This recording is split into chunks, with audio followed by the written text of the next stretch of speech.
The story begins on a bright day in the city, where a young girl named Kanami is out on a date with her rented brother, Makoto. Oni-chan, look! Teddy bears! Kanami tightly grips Makoto's sleeve, a silent signal of her desire. I want one. Makoto looks down at her with a gentle, knowing smile, finding her request adorable. Sure, I'll buy one for you. Kanami blushes under his touch, feeling happy and cared for. They continue their walk through the mall, Kanami now happily clutching her new teddy bear. Walking hand in hand, they look like real siblings enjoying a day out. Makoto notices a restaurant nearby and checks the time. Are you hungry? Inside the buffet restaurant, the two sit down for a meal. Kanami digs into her food with gusto, stuffing her cheeks like a little chipmunk. Remember to chew before you swallow. Kanami suddenly freezes mid-bite, realizing something. She looks down at her food, deep in thought for a moment. She slides her pudding across the table towards Makoto. You like sweet things, Oni-chan, so I'll give you my pudding. After finishing the pudding Kanami generously shared, Makoto smiles warmly at her, touched by her kindness. You're too nice, Kanami. I do like sweets. Thank you. Thank you for the food. Is there anything else you want? You can tell me. Oh, how about more pudding? We'll get 4 to go. The cheerful atmosphere evaporates instantly as Kanami's demeanor shifts. What's wrong? There'll be leftovers again if we get that much. Makoto freezes, staring blankly as the weight of her words hits him. Don't worry, Kanami. This isn't nearly enough for 2 people. Makoto gives her a dazzling, confident smile, leaving no room for argument. Okay? With the pudding crisis averted, the two continue their date, moving through various shops in the mall in a cheerful montage of shopping and bonding. Makoto carries the bag filled with their pudding purchase as they leave the store. Kanami, now in high spirits, points excitedly towards the next shop she wants to visit, while Makoto follows happily. They stop by a bookstore where Kanami browses through a book while Makoto patiently holds her teddy bear. Next, they visit a clothing store where Kanami tries on a large hat, checking herself out in the mirror.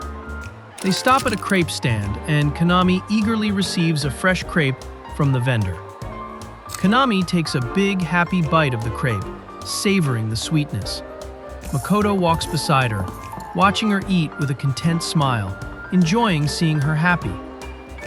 After a fun-filled day, the date is winding down as Makoto and Kanami walk through the hallways of the mall. We've walked around quite a bit.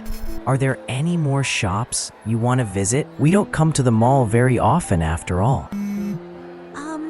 The atmosphere changes instantly as a digital alarm pierces the air, marking the abrupt end of their contract. Kanami flinches, her eyes widening as the sharp sound of the alarm cuts through the air. Makoto also reacts, his expression shifting as he recognizes the sound coming from his pocket. The phone screen displays the timer reaching 0, the digital digits confirming their time is up. There goes the alarm. I'm afraid our time is up. I guess that's all for today's rental Oni-chan service. The date has officially ended, and the fantasy dissolves back into a business transaction. Makoto hands over the shopping bags to Kanami, physically transferring the weight of the day's fantasy back to her. Makoto's expression shifts, his eyes narrowing slightly as he switches back to his professional persona. Yes, Oni-chan, thank you again for today. Here, your money. Thank you. Later that evening, Kanami arrives at her actual home, a stark contrast to the bright and happy mall. The sky has darkened over the narrow residential street where Kanami lives. I'm home. The hallway is cluttered with black garbage bags and scattered trash, a depressing sight that greets her immediately. Kanami walks past the mess, clutching her new teddy bear close to her chest like a shield. She hears the familiar electronic sounds of a video game coming from one of the rooms. Kanami peeks into the room, her eyes reflecting a mix of hope and apprehension. Inside, someone's hands are furiously pressing buttons on a game controller. Oni-chan, I'm home! The brother doesn't even flinch, his ear turned towards the game, completely ignoring her presence. Kanami stands there in silence, the lack of response weighing heavily on her. Her hand grips the doorframe tightly, her fingers trembling slightly from the anxiety. She pauses, gathering her courage to speak again despite the cold shoulder. I went shopping today. Inside the dimly lit, trash-filled room, Konami attempts to bridge the distance between her and her brother, who remains fixated on his screen. Konami's brother sits with his back turned to her, completely ignoring her presence as he focuses entirely on his game.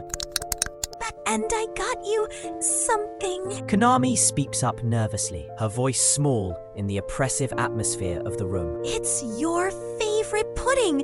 Let's eat them together. Konami holds out the bag with both hands, trying to sound enthusiastic to break through his wall of indifference. She watches him intently, her eyes wide with a fragile hope, waiting for him to turn around. Hey, this pudding's really well known. It's really delicious. She continues to talk to his back, trying to convince him with the pudding, but he remains motionless. So, Oni-chan, will you please eat them with? She leans in closer, her voice trembling, as she makes one final plea for his attention. Oni! Konami gasps, her eyes widening as she reacts to his sudden movement. He backhands the plastic bag Konami is holding, knocking it out of her hands with cruel force. Konami stands frozen, her face pale with shock as the bag flies from her grasp. The pudding jars spill out of the bag and roll across the dirty floor, coming to a stop amongst the trash. Shut the fuck up, you piece of shit. His words hit Konami like a physical blow, leaving her staring at him in horror. The door to the room is slammed shut in her face, the sound echoing the finality of his rejection. Konami is left standing alone in the hallway, her hair shadowing her face as she processes the cruelty of her own brother. Mommy, Daddy, Oni-chan and I didn't get along today either. He used to be so nice, but he's changed ever since you guys left. We don't need this much money. Please come back. I'm lonely. Tears stream down Konami's face as she confesses her loneliness to the silence. Overwhelmed by her emotions, Konami covers her face, her body shaking with sobs. I'm so lonely here. Why did you leave me behind? I don't want to be alone. Meanwhile, outside, under the dim glow of a street lamp, the world continues on, indifferent to Konami's pain. I text? Makoto stops in his tracks as his phone lights up on the table or in his hand, signaling a new message. Responding to the call, Makoto arrives at Konami's house, the atmosphere heavy with the earlier events. I'm sorry for the sudden invite. Come in. Makoto steps into the entryway, looking towards the interior of the house. From the hallway, Makoto sees the back of Konami's brother, who is still sitting amidst the trash, completely absorbed in his video game. Moving away from the depressing living room, they find a spot in the kitchen which stands in stark contrast to the rest of the house. Konami, are you okay? Yes, I am. This is just like when we first met. The memory of their first meeting flashes back, taking us to a lonely park from the past. 35? Oh, 35. A young Konami sits alone on a swing set in a park, crying while she counts, waiting for someone who hasn't come. Makoto stands silently before the crying girl, his presence looming but gentle. Are you okay? I see. So, Konami-chan, you want your brother to go back to his old self. Yeah, because all I have left is my brother. I'm doing my best, but it feels so lonely. Makoto watches her silently, his expression softening as he feels her pain. I need to go home now. Thank you for talking to me. You're just like how my brother used to be, Oni-san. I had a lot of fun. Bye-bye. If I didn't talk to this girl, would she have cried here alone the whole time? If her brother pushes her away again, will she keep coming back here to cry? Makoto sits slumped on the swing, looking down, wrestling with his own past and the present situation. I want to help her heal because I know the pain of not having a family all too well. Makoto rushes forward and grabs Kanami's sleeve, stopping her from leaving. Oni-san? Hey, why don't you rent me? The memory of their first meeting concludes with Makoto making a proposal that would change both their lives. Back in the present, the sound of Kanami's voice snaps Makoto back to reality inside her kitchen. Oni-chan, have a seat. Let's eat some pudding. Sure, Kanami hasn't given up on her brother. That's why I can't be part of her family. I can only be her rental Oni-chan. Makoto's hands gently open the lid of the pudding jar, preparing it for them to eat. We can only spend time together in this kind of relationship. The harsh reality of the timer interrupts their moment, signaling the end of the paid session. Oni-chan, thank you again. This is for tonight. Makoto looks down at the payment, his expression hidden in shadow as he processes his feelings. I think about this every time we're together. Is my smile good enough for her as a brother? Thanks. I'm afraid our time is up. The story takes us back to a day at Kanami's school, where the atmosphere is buzzing with an upcoming event. I think you've already heard. We're having Parents' Day next week. You'll be reading your essay on memorable things with family lately, so make sure you have it ready. While the other students listen excitedly, Kanami stares out the window, her expression blank and detached. Does Kanami-chan even have anything to write about? Oh, stop it. I'd feel bad for her if she wrote the truth. Kanami sits motionless at her desk, her back to the gossipers, enduring their words in silence. There's no way she has something to write about. She doesn't even have anyone to come see her on Parents' Day. I heard she has an older brother. Does she? I've never seen him. Me neither. Maybe she made him up. School ends, and the classroom empties out, leaving Kanami alone with her thoughts. Bye, Sensei. Bye. What should I do? A sound from nearby catches her attention, interrupting her worry. Her eyes widen as she recognizes the voices of her classmates. There's nothing I can write about. Wow, that's so cute. Kanami watches them from a distance, her expression a mix of curiosity and longing. Your keychain's so cute, Sai-chan. I'm so jealous. Hey, check it out, Kanami-chan. I got my mama to buy it for me the other day. She's super sweet, so she'll buy anything for me. Pretty cool, huh? It's really cute. Good for you, Sai-chan. Bye. Lame. Kanami arrives back at her house, the gloom of her reality settling back in. I'm home. Kanami stands in the hallway, staring at the piles of black garbage bags that clutter the floor. Beep. Her brother ignores her completely, his silhouette stark against the screen as Kanami stands small behind him. There's no way that he'd come. She stands alone in the doorway, a small figure engulfed by the darkness of her home and her situation. She doesn't even have anyone to come see her on Parents' Day. Maybe she made him up. Kanami stares at the phone on the desk, her heart heavy with hesitation. A framed photo of her once happy family sits on the desk, a painful reminder of what she has lost. Gathering her courage, Kanami stands before the phone, desperate to fill the void. Her small hand grips the receiver tightly, trembling slightly as she makes the call. Hello? Oni-chan? The next day, at school, the hallway is buzzing with the excitement of Parents' Day, amplifying Kanami's anxiety. Parents and students crowd the hallway, the air filled with chatter and laughter. Wow, your mom's so pretty, Sai-chan.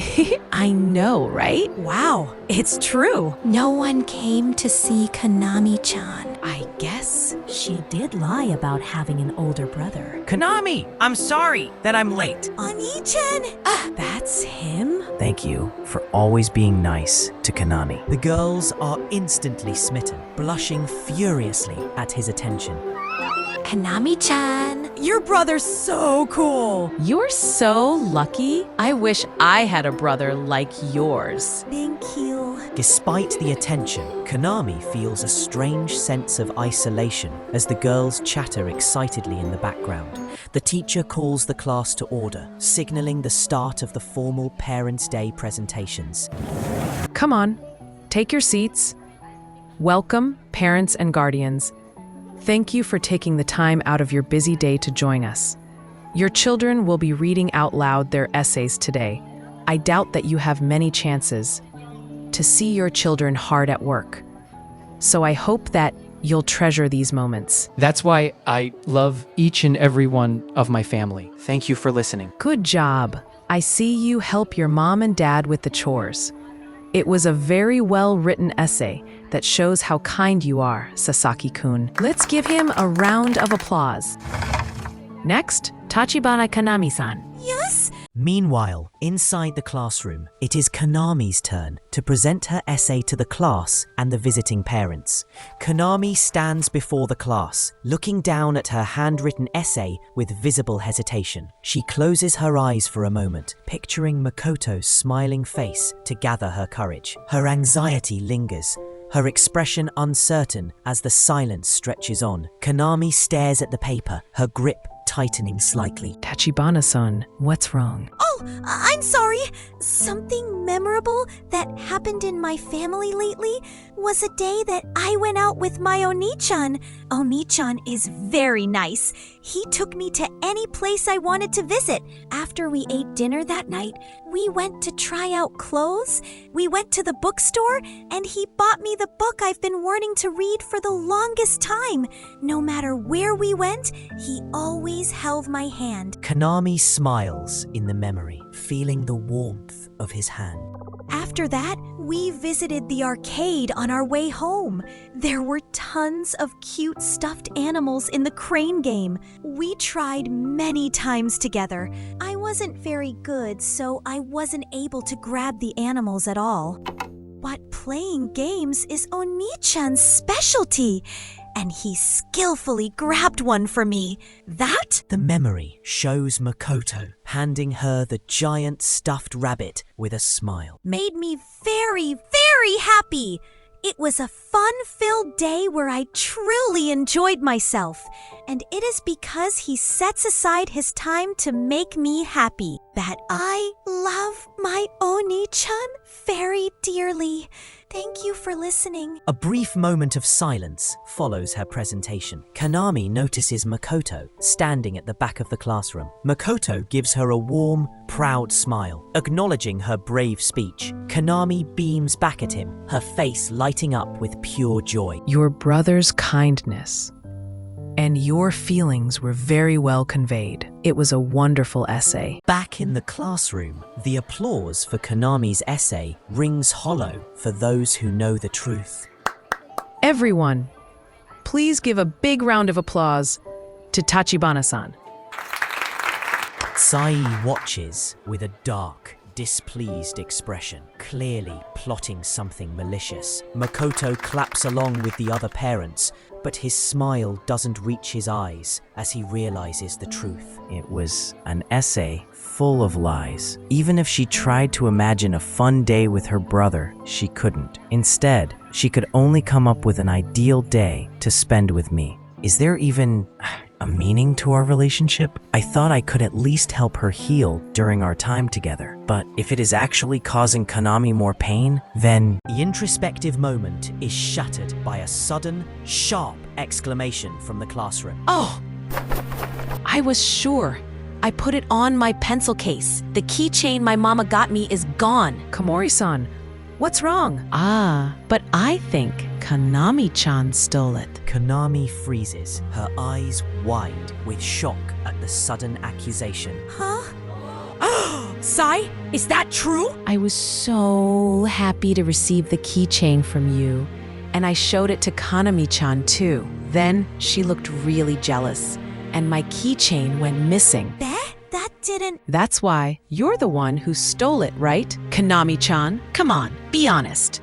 Sai-chan, I really don't know anything about this. But it's true that Kanami-chan doesn't have a mom or a dad.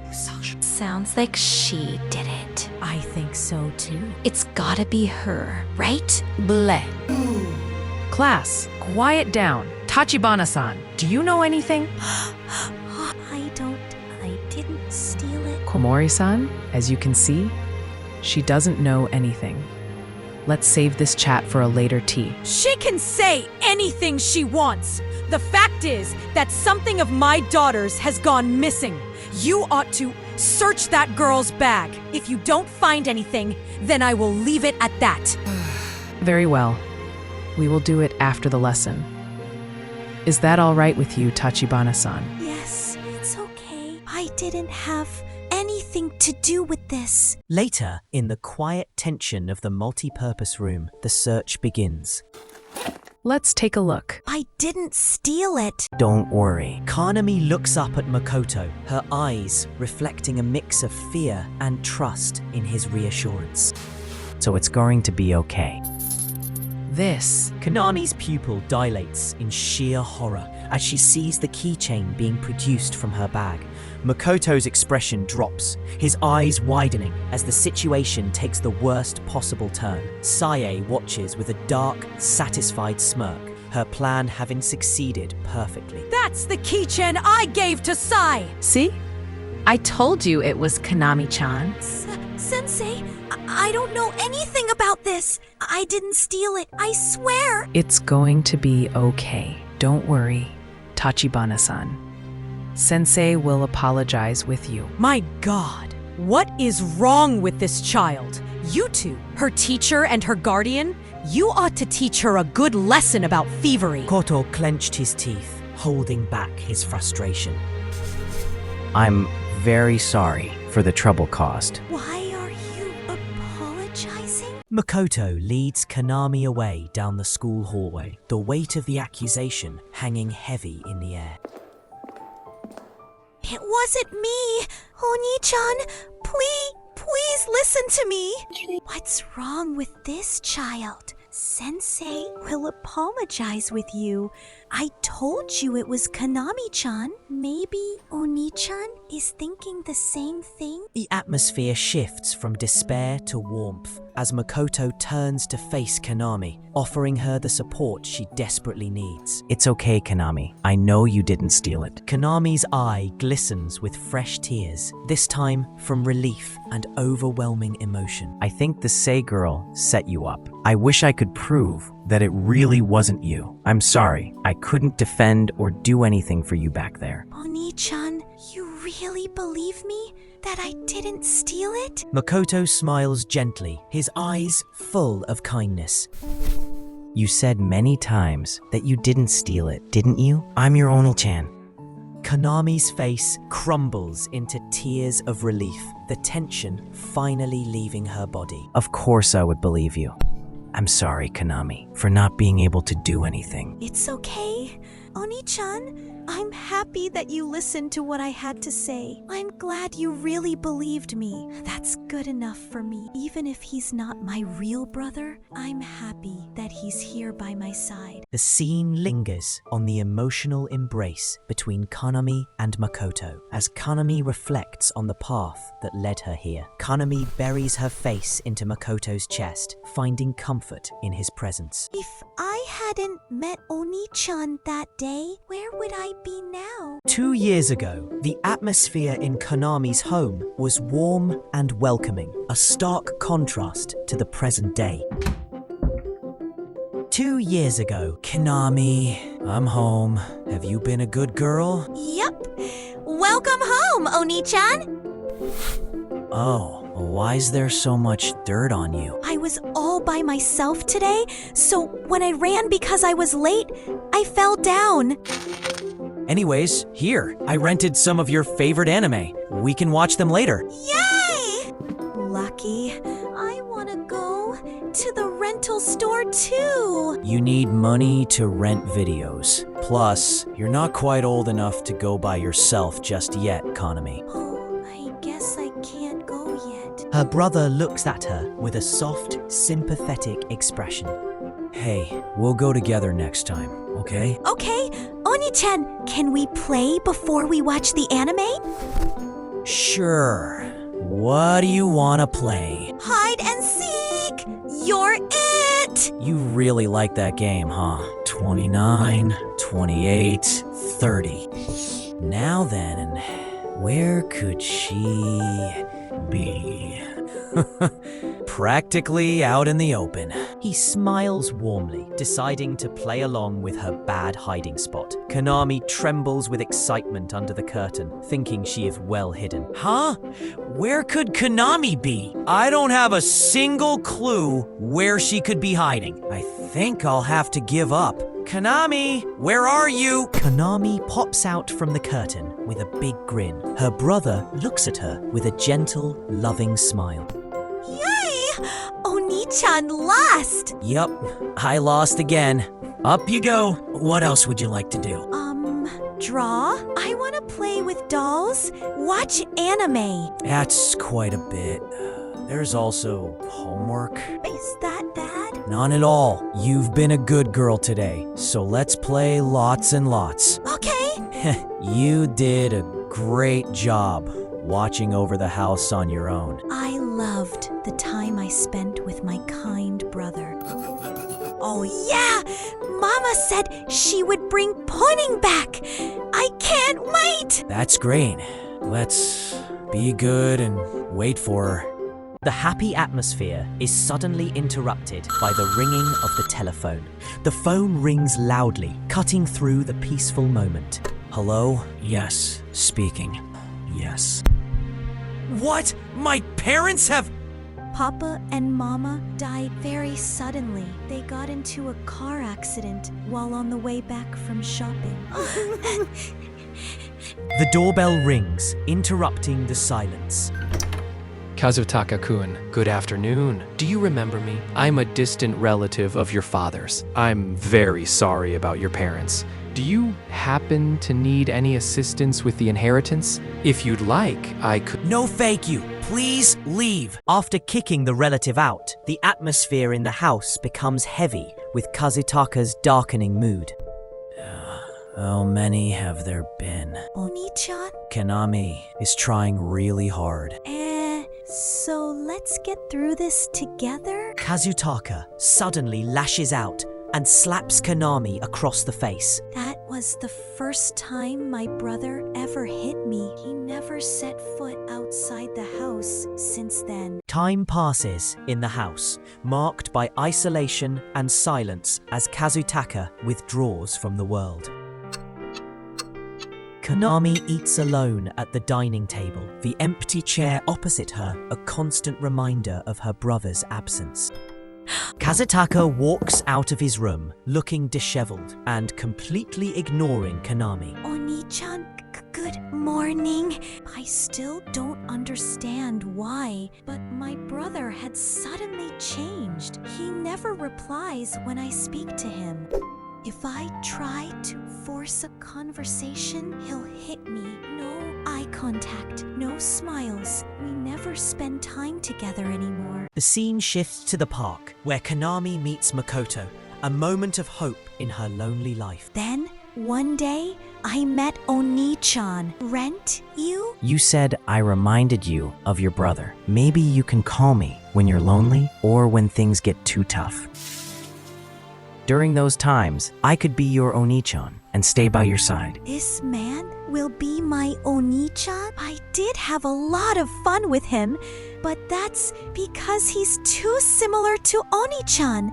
I'm sure I'm using him because I see the old Oni-chan in him. Konami stands alone in a dark void, wrestling with her guilt and desire for connection. I know I'm being selfish, but... Makoto reaches his hand out towards her, offering the connection she craves. If no one saved me that moment, I'd surely break. Okay, please, let me be your rental brother. Sure. But I'll pay you. Huh? You need money to rent something, so please, let me pay. Wait, I don't want your money. Konami cuts him off, her hair obscuring her face as she reveals her true fear. You're too similar to him. I'm scared that I'll start mixing you up. Please, let me pay you so that I won't forget you're not really him. Konami looks away, tears in her eyes, waiting for his answer. Makoto looks at her with a pained expression, understanding her need for a boundary. Makoto closes his eyes, accepting the situation. All right. Later that day, Konami returns to her cold and lonely home. The front door of Konami's house opens. The quiet street outside Konami's house stands still in the afternoon light. I'm home.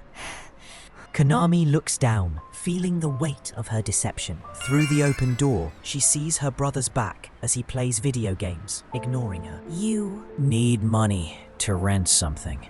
Plus, you're not quite old enough to go by yourself just yet, Konami. I'm doing something I shouldn't be doing. I'm a bad girl. Not at all. You've been a good girl today, so let's play lots and lots. Konami turns away from the memory, her hair whipping around. I'm sure Oni-chan won't want to play with me now. Sometime later, Konami and Makoto are together again. This time, Makoto is helping her fix something. Do you think it can be fixed? The clock mechanism clicks into place. There we go. It's ticking again. Thank you, but I'm sorry I asked to rent you for this. It's only a broken clock. Call on me whenever you need. I'll be there for you anytime. I know you're a bit hesitant, but don't be afraid to ask, all right? Oni-chan has always been kind. Konami sits quietly with Makoto, reflecting on the nature of their relationship and the feelings he evokes in her. Just like how Oni-chan used to be, the one I loved most. I saw the old Oni-chan in him. That's why I decided to rent him. But I wonder, what reasons does Oni-chan have to continue this relationship? If I stopped renting him, will I never see him again? A sketchbook sits on the table between them, a bridge to her past. Oh, That's the sketchbook I've been drawing in for a long time. may I take a look? Sure. Makoto opens the sketchbook to reveal a child's drawing of rabbits in a field. You're really good, Konami. Makoto points to another drawing on the page, depicting fish with handwritten labels. What's this cleaning fishy? Oh, Oni-chan taught me about that a long time ago. The memory takes Konami back to a day in her childhood living room where disappointment hung heavy in the air. We were supposed to take a family trip to the aquarium, but we had to cancel because Papa was too busy with work. I was sad about it, and Young Konami sits curled up on the sofa, looking small and lonely. Konami! I bought a sketchbook and crayons. Let's draw some fishies. I know we couldn't go to the aquarium, but we can draw fishies in here and make our own. Konami's face lights up with a brilliant smile, her mood completely transformed. Okay, thank you, Oni-chan! Konami leans against her brother as they draw, enjoying the quality time. The brother focuses on his drawing, adding details to a fish. Oni-chan, what's that fishy? This is a blue streak wrasse. This is a cleaner fish. It enters the mouth of a bigger fish and cleans it for them. The brother smiles gently as he continues drawing. But it'll get eaten! Poor fishy! Don't worry, this fishy won't get eaten. But why? Don't big fish eat small fish? Well, The lesson about the fish turns into a deeper reflection on trust and vulnerability. I think the big fish must really trust the small fish. To let someone into your personal space is something very difficult to do. I hope you'll be able to meet a person you can trust like that one day. A hand rests gently on the sketchbook page, sealing the memory. Wow, that's a wonderful memory. Yeah.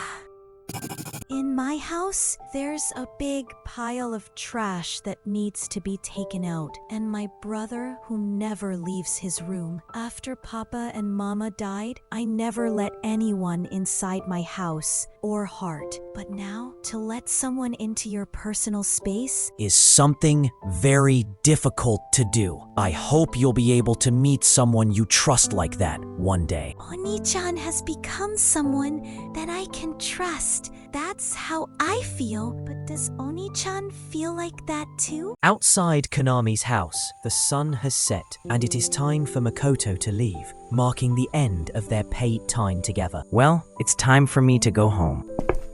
Oni-chan, your money! Thanks. Makoto walks away into the evening, leaving Konami standing alone at the gate.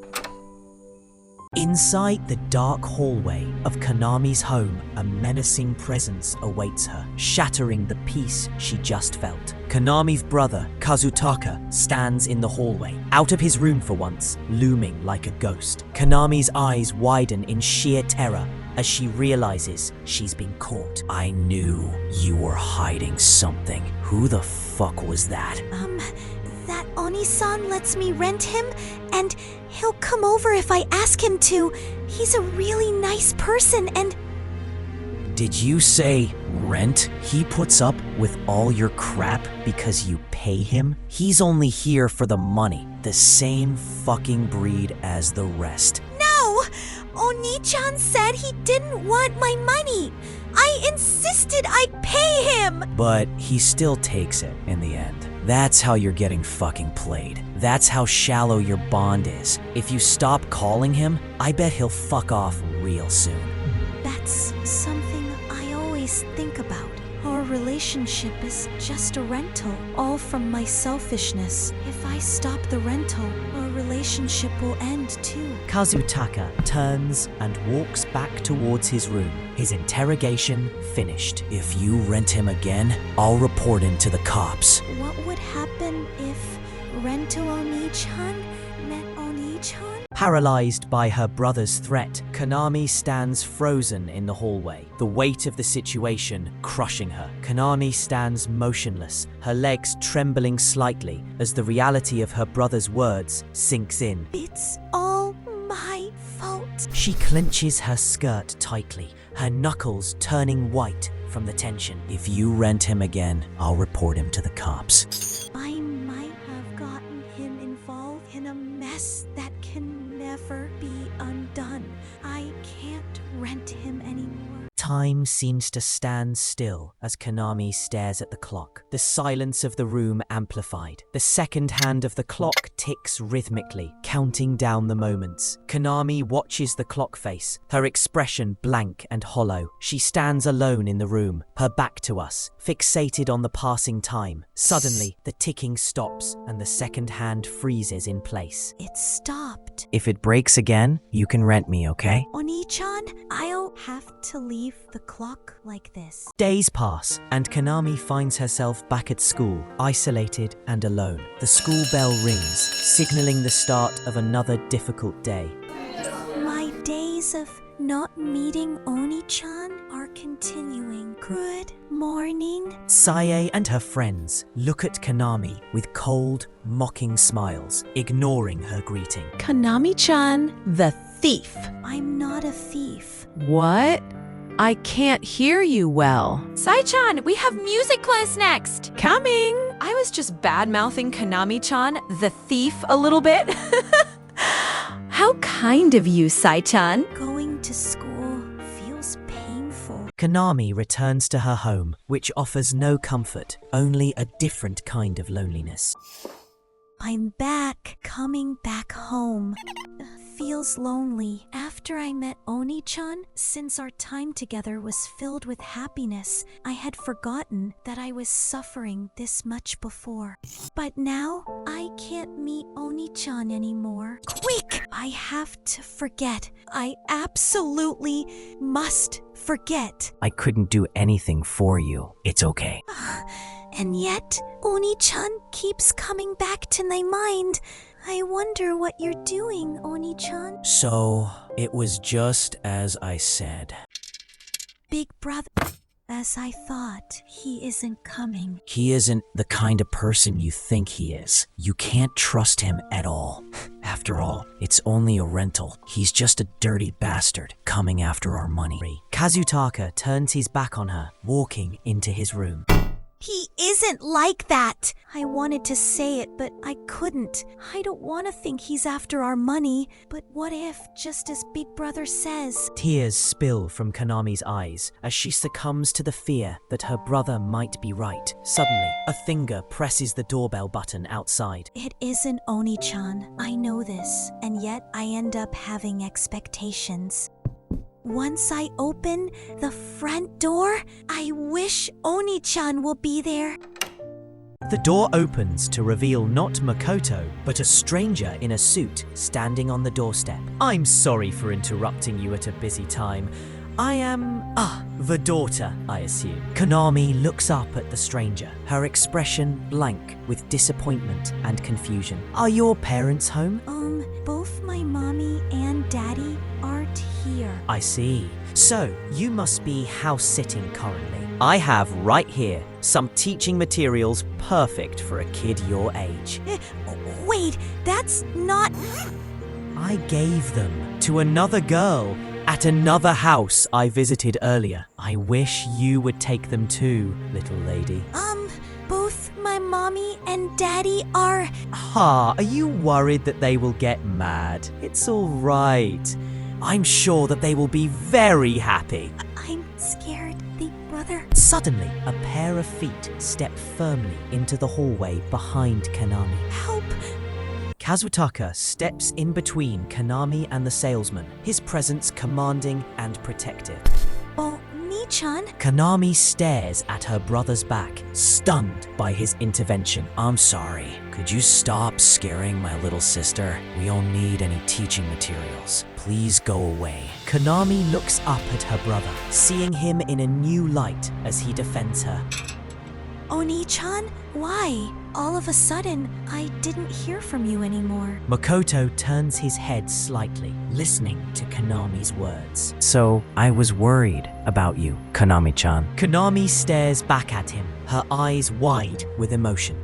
My big brother was really angry, saying you're only trying to exploit me. He said the next time we do this rental thing, he will call the police. And since I didn't want to cause you any trouble...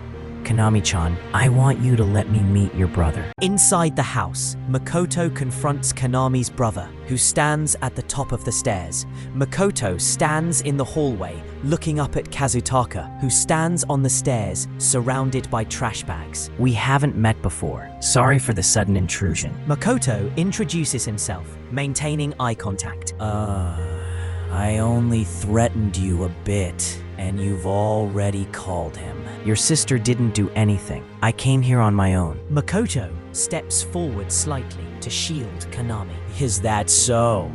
Good work. Did you come to get your paycheck? It's nothing of the sort. I only want to talk. Makoto stands his ground, refusing to be dismissed. Kazutaka looks back over his shoulder, his eyes cold. You must be an idiot. Just go back. I have no intention to exploit your sister. Moreover, I want you to stop threatening and blaming her, and especially beating her is... Would you please stop telling me how to do things in my house? I'm the one you don't like, right? If you are blaming me, say it to my face. Shut up! Stop getting involved with me! Kazutaka snaps, shouting aggressively. Makoto looks surprised by the sudden outburst. From the beginning, I had no intention to call the police. It would just add to my troubles. I just don't want to get involved with anyone. Do what you want about this rental thing. Satisfied now? Go back. Later, outside the house, Makoto and Konami stand in the quiet street. I'm sorry, asking you to meet your brother all of a sudden? I don't mind. Thanks to that, we have permission to continue the rental. If you are blaming me, say it to my face. Oni-chan got angry for Kanami's sake. But why? Hey, Oni-chan, why are you letting Kanami rent you? Kanami asks her question while looking up at Makoto. Makoto looks surprised by the question, his expression softening. When I first met you, Kanami-chan, you were being hurt and discouraged by your brother, and you were all alone, unable to depend on anyone. I know that being by yourself, with no family to rely on, is very painful. I couldn't just leave you be. And then I thought about the rental. I was worried that I couldn't laugh well enough, that maybe I wasn't able to play the role of your Oni-chan well enough. I wanted to heal your wounds, even if only for a short period. The only reason I want to keep this relationship going is because I want to become your strength, Kanami-chan. Kanami looks up at him, her eyes shining with tears. Kanami is overwhelmed with emotion, hair blowing in the wind. Oni-chan, please tell me your name. Kanami asks for his name, looking intently at Makoto. Thinking about it, there was never a chance to say it. Asahi Makoto. Makoto? Oni-chan? Makoto Oni-chan? Why are you so kind? Makoto Oni-chan? Why are you able to make Kanami this happy? Why do you know how painful it is to be alone? Kanami looks at him, her mind filled with questions about his kindness. Makoto Oni-chan, I want to know more about you. Then, I guess you don't really care about me? A memory of Kanami's brother, smiling sadly, flashes through her mind. This is wrong. The reason I gave him money through the rental was to avoid thinking of Oni-chan as my real brother. If I end up thinking that, things will never go back to how they used to be. Kanami-chan, if the rental is too big of a burden, you can call me normally. No, it's fine. Kanami wants to continue the rental. I have to continue the rental and bury these feelings. Thank you very much. So that my feelings for my rental Oni-chan don't surpass those for my big brother. Oni-chan! Meanwhile, back in the darkness of Kanami's home, her brother faces a digital defeat. The TV screen displays a stark "Game Over" message. Kazutaka stares blankly at the screen, the light reflecting off his emotionless face. Fuck it! He stands up and walks to the window, peering through the gap in the curtains. From his vantage point, he sees Makoto standing outside the gate. He spots Kanami smiling happily, a sight that seems to irritate him. Kazutaka's expression darkens, his eyes narrowing in annoyance and disdain. Later that evening, outside Kanami's house, Makoto and Kanami say their goodbyes. Then, see you. Call me whenever you'd like. Of course! Thank you, Oni-chan. Makoto walks away, waving back at Kanami, who waves enthusiastically. Kanami reaches for the door handle, her hand hesitating as she prepares to face her reality. Then, I guess you don't really care about me? It's all right. He is always in my thoughts. A moment of silence as she steels herself. It isn't true at all that I don't care about him. Kanami enters the house, greeted by the familiar sight of neglect and trash.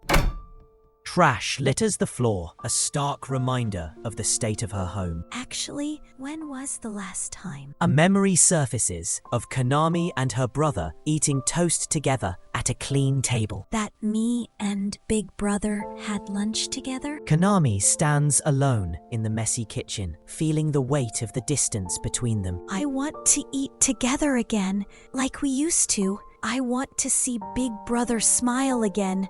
Today I bought you the hamburgers you like, Kazutaka. Great! I like them too! Young Kazutaka eats a hamburger steak with a blissful expression. Right, hamburger. Kanami attempts to cook the hamburgers herself, but things don't go as planned. And so I tried to cook one, but I can't do it right, no matter how many times I try. Don't worry, it's nothing to get depressed about. You've done very good by yourself. This time we'll make one together, and it will taste great. Yeah, I can't do anything everything by myself when Oni-chan isn't around. Makoto's hand gently touches her head. Soon, you will be able to make it by yourself, Konami. This way, you will make your big brother happy. Konami looks up, surprised and touched by his words. Yes! Makoto and Konami stand side by side in the kitchen, ready to cook. Makoto helps Konami by tucking her hair behind her ear so it doesn't get in the food. They shape the hamburger patties together, slapping the meat between their hands. Konami cooks the patties in the pan while Makoto supervises closely. All right, while it's cooking, we should lay the table. I'll get the plates. Here! Yes, thank you. Back in the kitchen, Konami and Makoto are preparing the meal, but a slip of the hand triggers a painful memory for Konami. Here you... The plate slips from their grasp and shatters loudly on the floor. Konami freezes, her eyes widening in sheer terror as the sound triggers a flashback. What the hell are you doing? You just keep making trouble for me! You're an eyesore! I'm sorry. I'm so sorry. Don't think you'll be forgiven if you just apologize a little, because there's no way that would be enough. Maybe if you keep apologizing all day long? I'm sorry. I'm sorry. I'm sorry. I'll clean it up right away. I'm sorry. I'm sorry. I'm sorry. I'm sorry. I'm sorry. Makoto steps in, his gentle presence breaking through Konami's panic. Don't touch it. It's dangerous. Are you all right? Did you get hurt somewhere? Are you angry? It was my fault, too, for moving my hand away. Time to buy a new plate, so we will repent together. But Makoto looks at her with a gentle expression. I'd be troubled if you hurt yourself, Konami. So leave the cleaning to me. You see, Konami, I'd rather hear you say thank you instead of I'm sorry. Tears well up in Kanami's eyes, but this time they are tears of relief. Thank you, Oni-chan. With the accident behind them, they return to cooking, the atmosphere now warm and hopeful. Konami and Makoto stand side by side at the stove, watching the food cook. Konami watches intently, her earlier fear forgotten. Makoto lifts the lid from the frying pan. The hamburgers sizzle in the pan, looking delicious and perfectly cooked. It's done! It's perfect. Yes. Now, finally, I can have Big Brother eat a hamburger. When he eats it, I hope he will say he likes it. I hope he will smile. Very soon, I will finally see Big Brother smile. Makoto prepares to leave, but Konami has a request before she faces her brother. Thank you very much. Thank you. Now, all that's left is for your brother to eat it. Yes. Konami clenches her fist, gathering her courage. Makoto notices her hesitation. I will go in. Please wait outside until I am done. But don't worry. Turn on the lamp outside to let me know it went well. When you do so, I'll go back home. You aren't alone. Do your best. Okay. Konami enters her brother's room, the air thick with tension as she tries to reach out to him. Big Brother, I made a hamburger. Since you used to like it and I wanted to eat one together, I remembered how to make it. Big Brother, can we eat it together? Sure. I'm glad. Thank you, Konami. Is that what you expected me to say? Konami's eyes widen in shock as her hope is shattered. I bet he told you it would all go well as long as you could coax me into a good mood. It's the kind of thing a piece of shit who rents himself away would say. Do your best. I can't stomach him, a bastard who keeps sweet-talking people for the sake of money. But that's not people like him. Would be better off gone from this world. Stop! Oni-chan is a warm and kind person. Don't say bad things about Makoto Oni-chan. Konami stares at her brother, panting from her outburst. Her brother stares back, his expression unreadable but cold. A moment of silence stretches between them.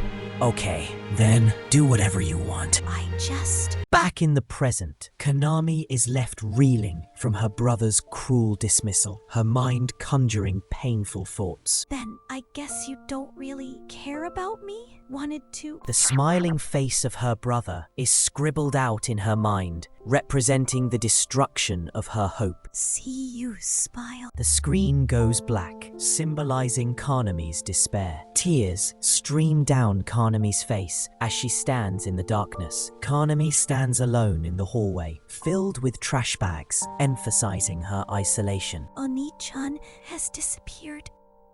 The big brother within Konami. A close-up of the brother's face in her memory, looking cold and distant, has disappeared. A warm memory from the past surfaces, showing a time when Konami and her brother were happy. In a flashback, Konami's brother hugs her gently. Konami, I'd like to eat some hamburger. Kanami looks up at her Makoto with tears in her eyes, touched by his kindness. The first hamburger I made. Thank you, Oni-chan. The shape was all distorted, but it was warm and very, very tasty. Thank you for the meal. At school the next day.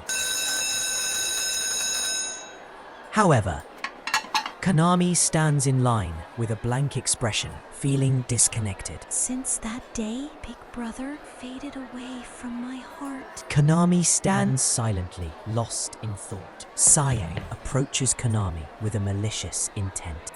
Ah! Konami-chan, I'm so...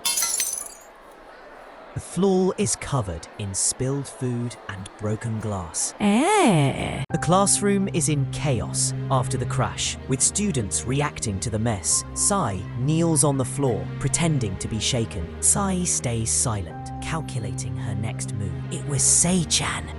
That's not true! It was Konami-chan who tripped! I saw you. You pushed her on purpose. Apologize. What? She's guilty for falling down so easily. It's not my fault. I don't have anything to do with it. Oh, wait, what's with that wording? Ouch. Nana-chan, what happened? The broken bottle. I cut my knee. Hey, there's blood coming out. Are you okay? It looks painful. Akane kneels down beside Konami. Konami-chan, your skirt will get dirty. Never mind that. How are you? Does it hurt? All because I tumbled over. I'm sorry. Let's go to the infirmary together. Can you stand? We must clean this up soon, or someone else is going to get hurt. Don't touch it! You could hurt yourself too, Akane-chan. I'll call a teacher on the way. So all of you, please wait! Later, Konami returns to the classroom after helping Nana-chan. The door slides open. Akane steps in with a bandage on her knee. Are you okay, Nana-chan? Yeah! What a relief! Tachibana-san, thank you for all you've done. Don't mention it. Before I noticed it, my body was moving on its own. You could hurt yourself too, Akane-chan. I'm sure that was... Konami remembers Makoto helping her with the broken plate in the past. Right. It was thanks to Oni-chan. The school bell rings, signaling the end of the school day. But the atmosphere in the classroom remains heavy. The school chime echoes through the building, marking the end of classes. Konami-chan, would you like to walk back together with us? When I said I'd like to talk with you more, Konami-chan, it turned out everyone was feeling the same. We did some horrible things to you, and yet you were the first one to help us. Don't touch it! You could hurt yourself too, Akane-chan! Worrying for us was so kind of you. Looking at you, I felt embarrassment for everything I've done. We want to apologize for what happened until now. And so, we'd like to walk back together, too. Even if you apologize, the things you've done won't be erased. I won't forget how painful it was. However, because there's no way that would be enough, I also know how painful it is when you try to apologize and your feelings don't reach. Let's walk back together. Konami-chan, thank you. Komori was horrible today. I know. That got on my nerves, right? You know, my shirt has gotten all stained there. That's the worst. Since then, Sai-chan hasn't talked to anyone. Even though she should at least apologize. Konami-chan, are you on day duty? Yes, please, walk back without me. Got it. Thanks, Tachibana-san. Goodbye. Konami is left alone in the hallway, but she spots a solitary figure walking away. Konami notices Sei walking alone down the hallway, isolated from the others. Sai-chan, are you... Sai-chan, wait! Konami catches up and grabs Sei's arm to stop her. Well, don't touch me.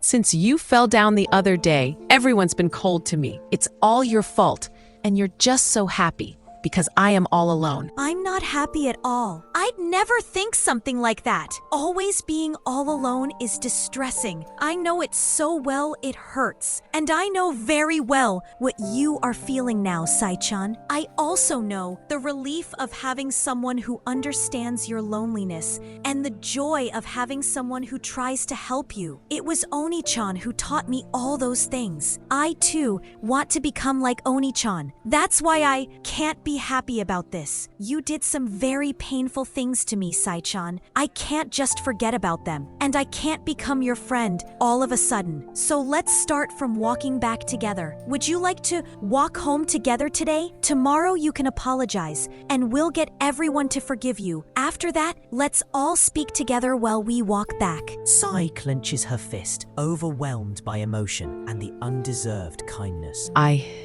understand now. So don't say another word. Don't even look at me. I see. Konami watches Sai quietly, giving her space. Konami notices Sai moving towards her. I'm so sorry. Sai cries openly, finally letting go of her pride and isolation. Sai-chan. Let's go. Sai grips Konami's sleeve tightly, a physical connection re-established. The next day at school, the atmosphere in the classroom is tense as the teacher makes an announcement. Good morning. This might be sudden, but Komori-san has something she would like to say to all of you. Sai stands at the front of the class next to the teacher, looking nervous. Sai bows her head, tears welling up as she prepares to apologize. Konami and Akane watch from their desks, their expressions supportive. After school, the girls gather in the hallway, ready to head home. Let's go! Yeah! Should we stop somewhere on the way back? The group of friends chat excitedly about their plans for the afternoon. Sai-chan, will you join us? Sai looks surprised by the invitation, not expecting to be included. No, I am... Sei-chan, hurry up! Let's all walk home together! Sei-chan! Okay. Later, Konami meets Makoto at a family restaurant to update him on the situation. I see. You've had a lot going on at school. Yeah, now we even chat during breaks. Thank you, Oni-chan. If not for you, I would have been helpless when the bottle broke. And I don't think I would have found the courage to call out to Sai-chan. Of course, things won't always go my way, but I feel that I'm able to change thanks to you, Oni-chan. That's why I want to thank you. Makoto listens intently, touched by Konami's words. I didn't do anything. This is the result of your own efforts, Konami. And you are going to change more and more from now on. Konami looks surprised but happy to hear Makoto's confidence in her. But you know, Oni-chan, sometimes I start worrying about being ignored by everyone again. What's more, apart from Oni-chan, adults still make me nervous, and I'm afraid to deal with them. Opening your heart to others is very difficult. Yes, I think so too. Becoming close to someone, trusting them, is going to take a long time. It's a very difficult thing. If I can become better at this, I'm sure even my big brother, since he is the only family I have left, I don't want things between us to stay as they are now. Konami looks determined to change her situation. Oh, right, Konami. Would you like to try meeting my friends? Sometime later, Konami waits in a park, feeling anxious about the upcoming meeting. I can't help but feel anxious. Would you like to try meeting my friends? Konami remembers the conversation at the restaurant where Makoto proposed the idea. Oni-chan's friends? I want to show you, Konami, that there are all kinds of people in the world. For you now, Konami, I think it would be a good experience to meet and interact with many different people. Only if you want to, of course. What do you think? I've been having trouble dealing with adults. Kanami recalls the traumatic memory of her parents' funeral that caused her fear of adults. Ever since the day of Mommy and Daddy's funeral. Kanami-chan, do you have a moment? Uncle, Well, Kanami, you see, sorry, that's not it.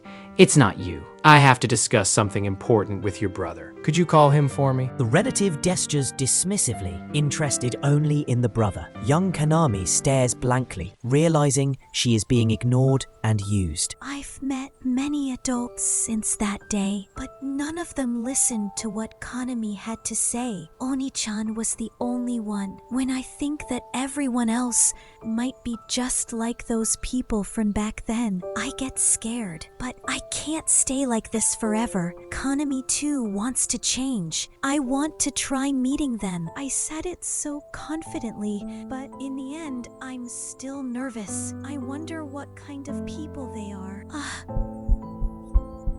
The quiet atmosphere is shattered by a loud, energetic voice. Kanami-chan! Is that you, girl? My name's Daigo. I heard about you from that guy. Nice to meet ya. Oh, this here's my best bud, Ron. Scary. He's so loud and speaks in that Kansai dialect. Kanami. Makoto! Oni-chan! The heck? Stop it! Your voice is too loud. Turn down the volume a bit. Can't you see you're scaring her? Hello there. I'm Misuzu. Me, Makoto, and Daigo have been friends since junior high. Nice to meet you, Kanani-chan. You're calling Oni-chan by name. It sounds so strange. It's a pleasure to meet you. You know, I was really looking forward to meeting you, Kanami-chan.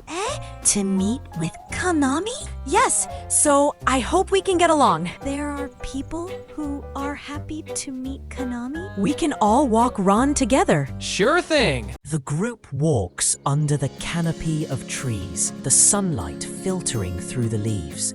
A shot of the trees above, setting a peaceful atmosphere. It's been a while since our last meeting. How are you doing, Makoto? I'm getting by somehow. I've found a part-time job after class, and I'm used to the night shift by now. Really?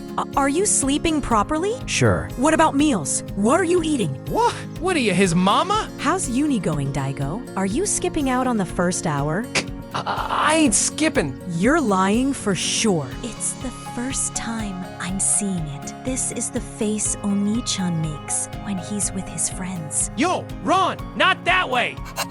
Come on. I told you it ain't that way. Daigo struggles with the enthusiastic dog. Daigo Oni-chan is still scary. Are you scared? Oni-chan. These two are my best friends. They're kind people. There's no need to be scared. You can take your time. So try getting used to talking with different adults. Okay. Okay, Kanami-chan, listen up. Ow! You're still too loud. Huh? Give me a break. Kanami-chan, my bad being so loud all the time. Are you still scared? They're always saying my voice is too damn loud. I'ma try and be real careful not to freak you out, Kanami-chan. For Kanami's sake. Since we're all out here anyhow, how about playing some frisbee? And Ron will go fetch. But Kanami has never played before. Kanami, it's all right. We'll be right by your side. Since we're here, don't you think it's worth playing for a bit? Then I'll try. Kanami holds the frisbee, a smile forming on her face as she decides to try. Kanami throws the frisbee with all her might, watching it soar. The fun moment turns into a crisis as the frisbee gets stuck. Bark! Bark! Bark! What should I do? I'm so sorry. Because Kanami lacks any skills, it ended up on the tree. Oni-chan, what can we do? Kanami. What should I do? Even though it was Daigo Oni-chan's, surely adults are going to hate children who make mistakes. Kanami-chan. Daigo steps in to save the day, changing the atmosphere from fear to relief. Stop spazzing out, you little worrywart. Wait here and see. Daigo grins and messes up Kanami's hair playfully, dispelling her fear. Whew. No time to rest. We gotta move. Look, Kanami-chan, this guy's just like a monkey. Misuzu points at Daigo, laughing at his antics to cheer Kanami up. Kanami-chan, check it out. I totally got this. Daigo sits perched high in the tree, holding the recovered frisbee triumphantly. Daigo grins down at them, a big, goofy smile on his face. Amazing. Hey, see? No worries. Thank you. Makoto watches the interaction with a gentle smile, pleased to see Kanami getting along with his friends. Hey, Kanami-chan, let's try one more time, but I don't want to leave you with a bad memory. If you throw it when I give you the signal, it will go well for sure. Can you have faith in me? Yes. Let's go. And?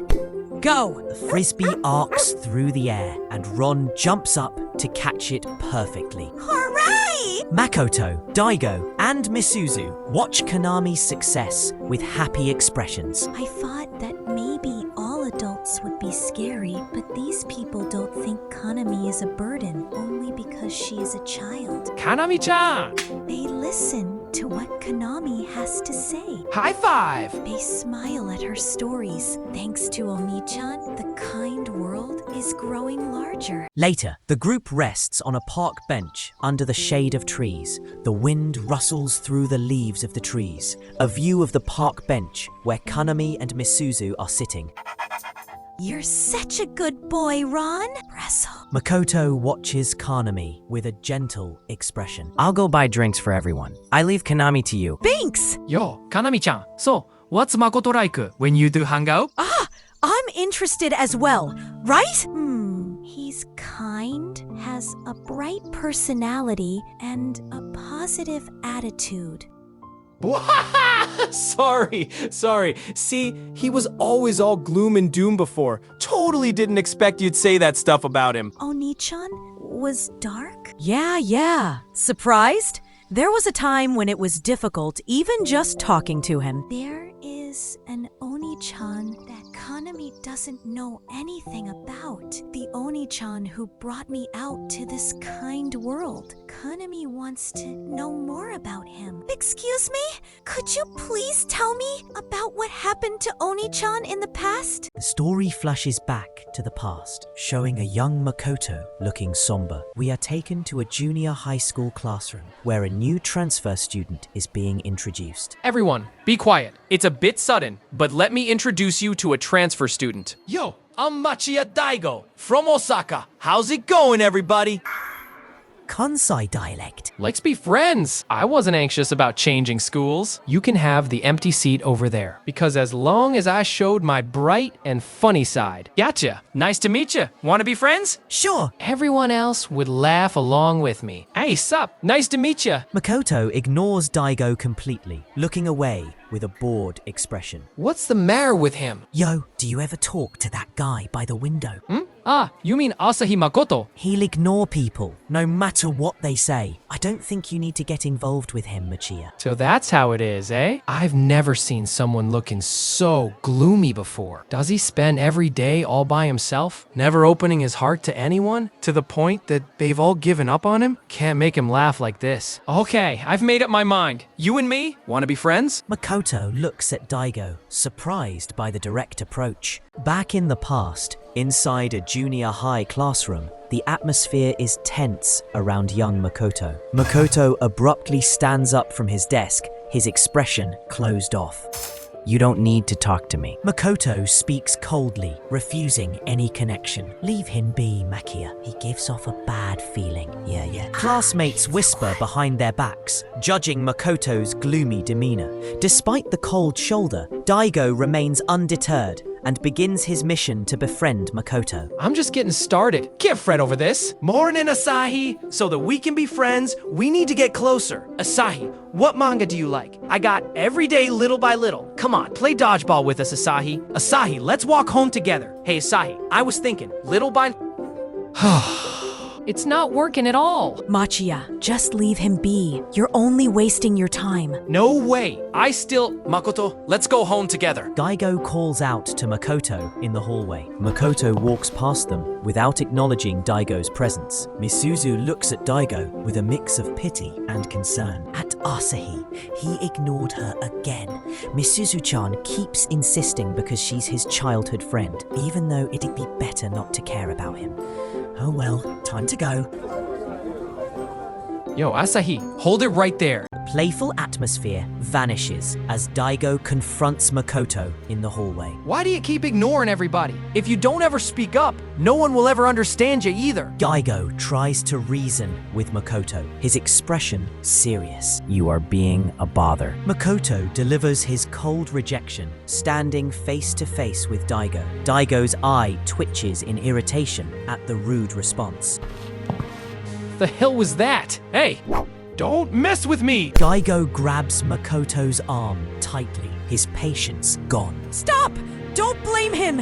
It's not Makoto's fault! What do you mean? Do you know something? Daigo releases Makoto, looking at Misuzu in confusion. Misuzu reveals the tragic past that haunts Makoto, explaining his isolation. Makoto was left behind by his beloved mother. And after the divorce, Makoto's father never spoke a word to him, not even once. After that, Makoto suddenly changed. He doesn't speak with others. He doesn't even look them in the eyes. He used to be so cheerful and kind, but gradually he was left alone. And now he is always brooding by himself. That's why it can't be helped that Makoto is like this. Daigo refuses to accept this sad reality, his spirit igniting with a new purpose. Ain't no reason.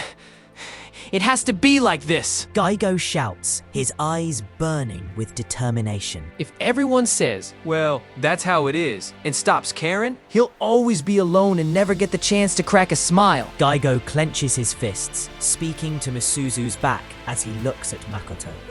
Chia-kun! those eyes. So that was the reason. Daigo runs with purpose, understanding Makoto now. Hold up, Asahi! Daigo catches up to Makoto, grabbing his shoulder or stopping in front of him. I heard lots of things about ya from a girl called Misuzu. I know I'm butting in, but Daigo clenches his fist, gathering his courage. You've got nothing to do with it. Makoto yells at Daigo, his composure breaking. I've been betrayed by my family. I'm hated by my father. There's no way I can trust strangers like you. Makoto stands alone in the dark, separated from Daigo by his trauma. Makoto! Sorry I got all worked up earlier when I didn't know anything, but I'm being serious here. Daigo opens up about his own past, sharing a memory of his mother to connect with Makoto. I've been changing schools a whole bunch, and even if I make new friends, we always end up splitting over and over. At one point, I just started thinking, why bother making friends at all? But then my mama told me, all those people around you, make 'em smile. Do that and y'all be fine no matter where you end up. Listen, kid, you got the gift of bringing joy to everybody around you. Back in the present, Daigo reaffirms his mission to bring smiles to everyone, including Makoto. since then, I've always been trying to make everybody around me smile. I ain't joking about wanting to see you laugh. Pretty sure Misuzu-chan thinks that too, so you gotta understand me here. Daigo looks at Makoto with a genuine smile, with Misuzu standing supportively in the background. When you're being serious about how you feel, being ignored hurts the most. Daigo pauses, letting his words sink in. Makoto and Misuzu stare at Daigo, surprised by his genuine insight. Because I loved my dad and mom so much, I was deeply hurt. I was scared of both being hurt myself and hurting others, so I thought it would be okay if I stayed by myself. But I was doing the same to my father and everyone else. It feels so painful. I don't know what I should do. You finally said it! Daigo watches them with a gentle expression.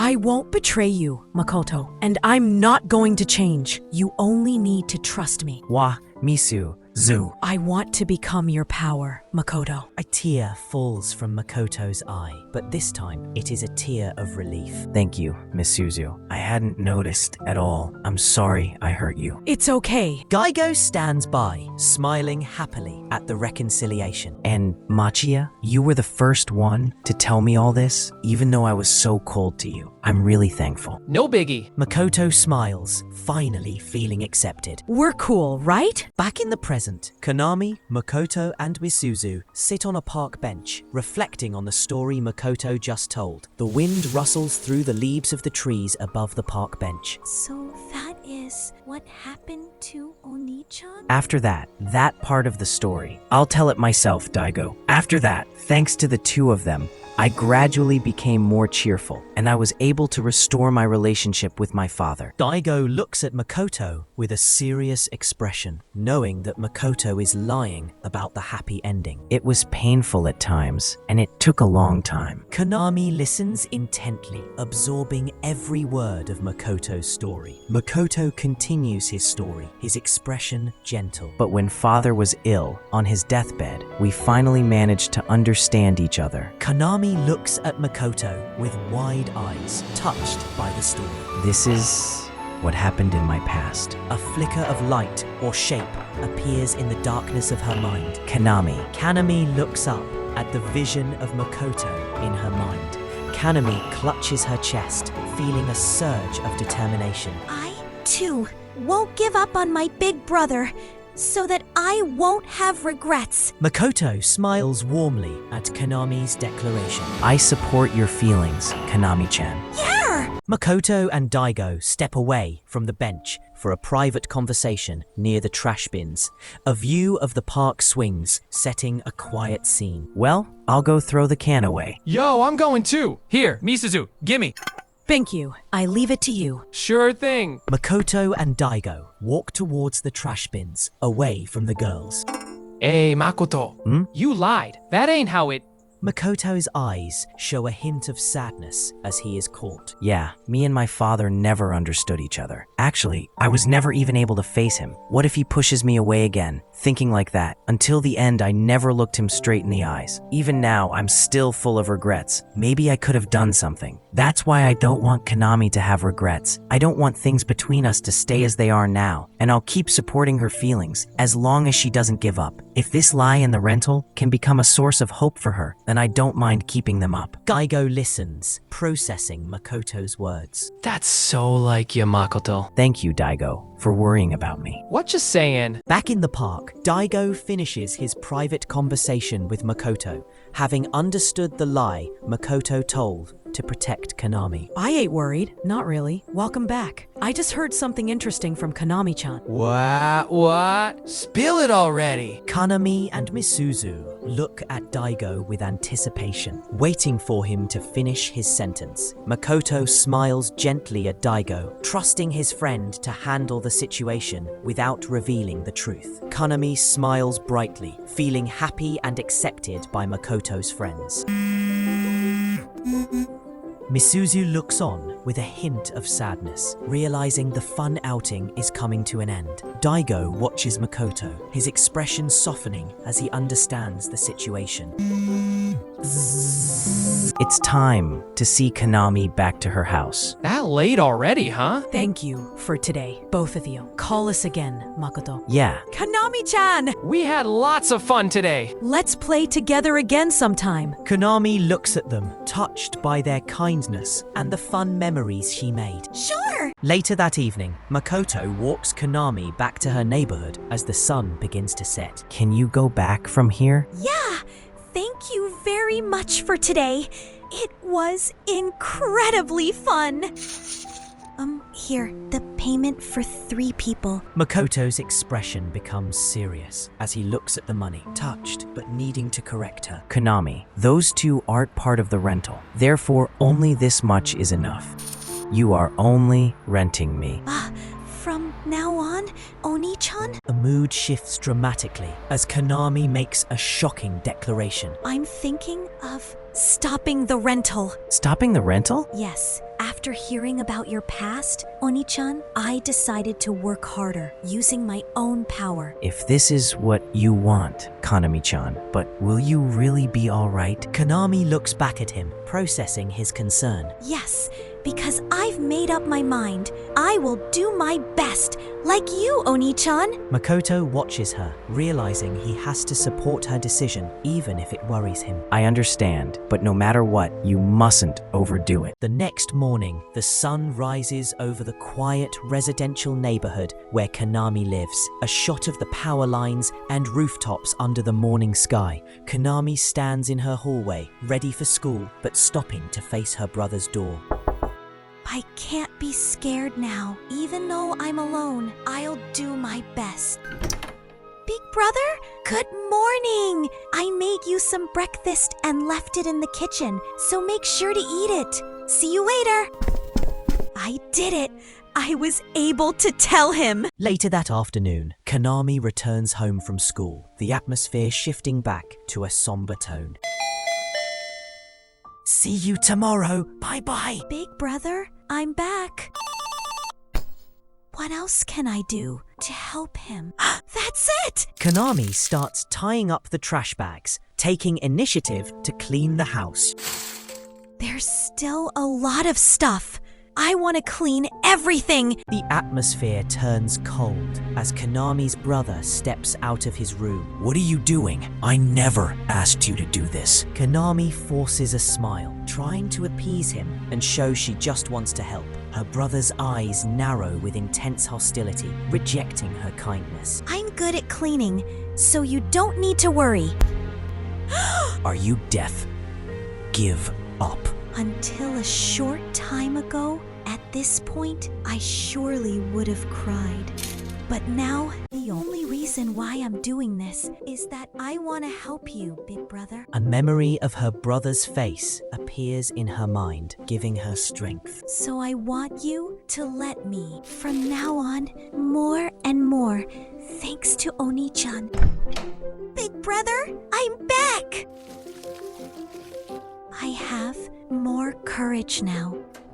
I will do my best like Oni-chan did in the past. It is a bright summer day, the first day of vacation. The sun shines brightly on the power lines outside. The first day of summer vacation.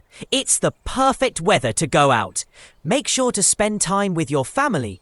Konami enters her brother's room, hoping to share a meal with him. Big brother, I made some hamburger for lunch. You should eat it to... So persistent. What do you think you're doing?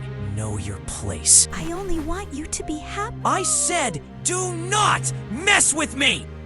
The food lies spilled on the floor between them, a mess of broken dreams. Konami stares in shock, her face pale. Liquid from the meal spills onto a CD case on the floor. The brother looks down at the mess with a cold expression. The brother picks up the wet CD case, water dripping from it.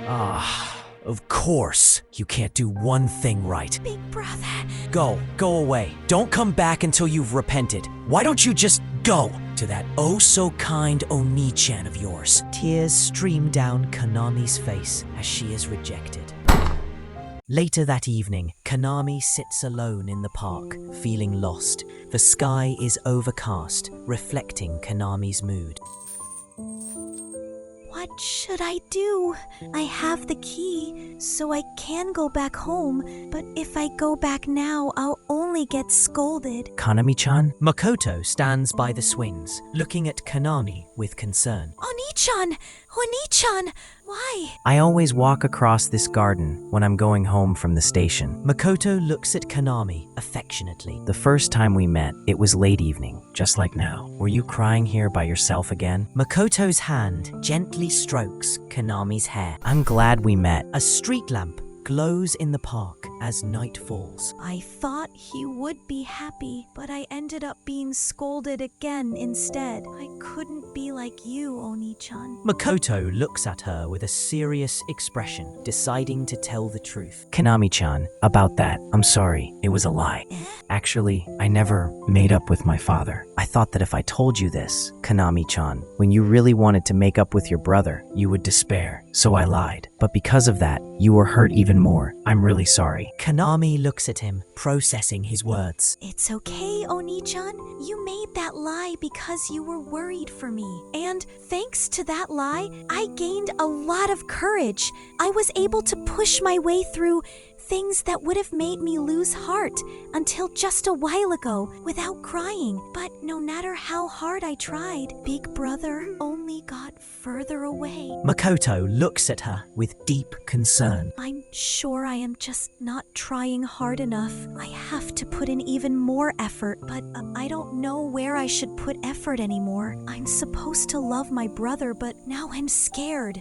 You're already doing enough, Konami-chan. Back in the park at evening, Makoto kneels before Konami on the swing, offering her a new kind of support. The rental? No, you can just rely on me normally. I will become your strength. Konami stares back at him, tears welling up in her eyes as his words touch her heart. Oh, thank you, Oni-chan. But I can't accept. Makoto's eyes widen slightly in surprise at her refusal. I've been doing my best while relying on you, Oni-chan, but my big brother wasn't pleased even once. Konami really needs to try harder by herself, so it would be bad for me to rent you. Makoto looks at her, processing her words and formulating a plan. In that case, let me rent some of your time, Konami-chan. But it will just be for a short while. To be honest, I've been saving up all the money I received through the rental. Until that money runs out, even just for the duration of the summer vacation. I'm worried about you, Konami-chan. It's fine, since it's a rental. I want you to stay by my side. Until now, Oni-chan has helped me in so many ways. Close-up of Konami's face, showing her acceptance. If this is what you want, Oni-chan. Konami returns home to the dark and cluttered apartment she shares with her brother. Big brother, I'm back. Konami looks at her brother's back with a sad expression. Konami stands silently by the door, feeling the distance between them. What should I do? I can't shake off this anxiety. It's Oni-chan who asked. It should be okay, right? The next day, under the bright summer sky, Konami meets up with Makoto, a view of the residential street under a cloudy but bright sky. Konami, let's have fun today. Yeah, Oni-chan. Let's go. They arrive at a restaurant in the city for lunch, a view of the city street where the restaurant is located. This shop is pretty famous for its omurice. You said you liked omurice before, so I wanted us to come here together. I see. Thank you, Oni-chan. Choose whichever one you like. Big brother used to like pudding. A flashback of Konami's brother turning away from her, rejecting her offer. But I guess he doesn't like it anymore. Konami, did you decide? I'm sorry. Give me a second. Makoto watches her silently, noticing her shift in mood. That restaurant makes great desserts. I'm glad we went together. Back in the city, Konami and Makoto continue their date, but Konami's mind is elsewhere, preoccupied with thoughts of her brother. Where to next? I've been looking up places Konami might like, but that's the kind of game Big Brother would like. I wonder what he's doing now. Me, Konami. Konami! I'm so sorry. What were you asking about? Don't worry. Rather, Konami, is there any place you'd like to go? If you want to go somewhere, I'd be really happy to tag along. Where I want to go? Well, I'm sorry. I can't think of anything. I see. Sorry.